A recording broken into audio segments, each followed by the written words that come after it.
Hello friends, welcome to Goms'N சமையல் உலகம். இன்னைக்கு நம்ம சேனல்ல வீட்லயே ஈஸியா ரெடி பண்ணக்கூடிய ஹேண்ட் வாஷ் லிக்விட் எப்படி பண்ணலாம்னு தான் பார்க்க போறோம். சமைக்கிறதுக்கு முன்னாடியும் சாப்பிட்றதுக்கு முன்னாடியும் ஹேண்ட் வாஷ் லிக்விடோ சானிடைசரோ யூஸ் பண்ணும்போது இதில் கெமிக்கல் இருக்குமே, நம்ம சாப்பிட்ற சாப்பாட்டில் இதுவும் சேர்ந்துருமோ அப்படின்னு நினச்சி பயப்படுறவங்க எல்லாருக்குமே நம்ம வீட்டிலேயே பண்ணுற இந்த ஹேண்ட் வாஷ் ரொம்பவே யூஸ்ஃபுல்லாக இருக்கும். எந்த ஒரு கெமிக்கலை பற்றின பயமும் இல்லாமல் இதை நம்ம தைரியமாக பயன்படுத்தலாம். முதல்ல ஒரு பாத்திரத்தில் 3 கப் தண்ணி சேர்த்துக்கிறேன்.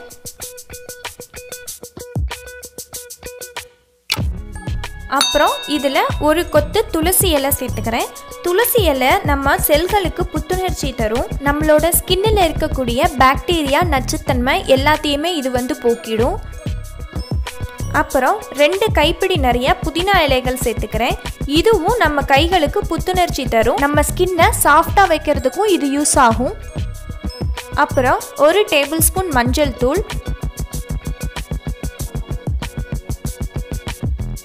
1 டேபிள் ஸ்பூன் கல் உப்பும் சேர்க்குறேன்.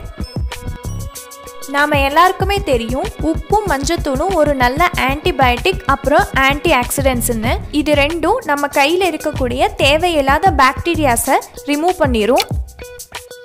இப்போது இது எல்லாம் மீடியம் ஃப்ளேமில் ஒரு 20 நிமிஷம் கொதிக்கட்டும். நாம் சேர்த்துருக்க எல்லா பொருட்களோட சாரும் அந்த தண்ணியில் நல்லா இறங்கணும்.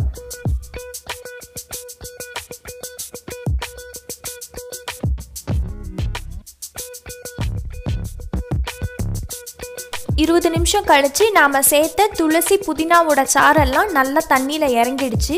இலை நல்லா சாஃப்ட் ஆகிடுச்சு. இந்த ஸ்டேஜில் நம்ம ஸ்டவ்வை ஆஃப் பண்ணிடலாம்.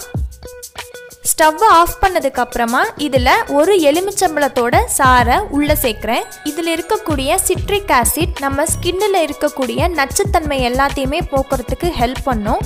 அது மட்டும் இல்லாமல் ஸ்கின்னு நல்ல புத்துணர்ச்சியாகவும் இருக்கும். கடைசியில் இதில் கொஞ்சம் நுர வர்றதுக்காக சீயக்காய் பேஸ்ட்டு சேர்க்குறேன்.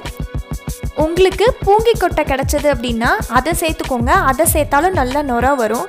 சப்போஸ் உங்களுக்கு நுர எதுவும் தேவையில்லை அப்படின்னா இது எதுவுமே சேர்க்காம அப்படியே வச்சுக்கலாம். இப்போது ஒரு தடவை கலந்துட்டு இதை நல்லா ஆற வச்சிடலாம். நல்லா ஆறுனதுக்கப்புறம் ஹேண்ட் வாஷை ஃபில்ட்ரு பண்ணி வச்சுருக்கேன். இந்த மாதிரி ஒரு பாட்டிலில் நான் அதை ஊற்றி யூஸ் பண்ணிக்க போகிறேன். இந்த ஹேண்ட் வாஷை நம்ம குழந்தைங்களுக்கு கூட யூஸ் பண்ணுறதுக்கு கொடுக்கலாம், எந்த ஒரு பயமும் இல்லாமல். அவ்வளோதான், வீட்டிலையே நம்ம சூப்பராக ஹேண்ட் வாஷ் லிக்விட் தயார் பண்ணியாச்சு. உங்களுக்கு இந்த வீடியோ பிடிச்சிருந்தா லைக் பண்ணுங்கள், ஷேர் பண்ணுங்கள், கமெண்ட் பண்ணுங்கள். அப்படியே கோம்ஸ்'N சமையல் உலகம் சேனலுக்கு சப்ஸ்கிரைப் பண்ணுங்கள். அந்த பெல் ஐக்கானையும் கிளிக் பண்ணுங்கள். தேங்க்யூ ஃபார் வாட்சிங். சுவை மனம் எங்கும் பரவட்டும்.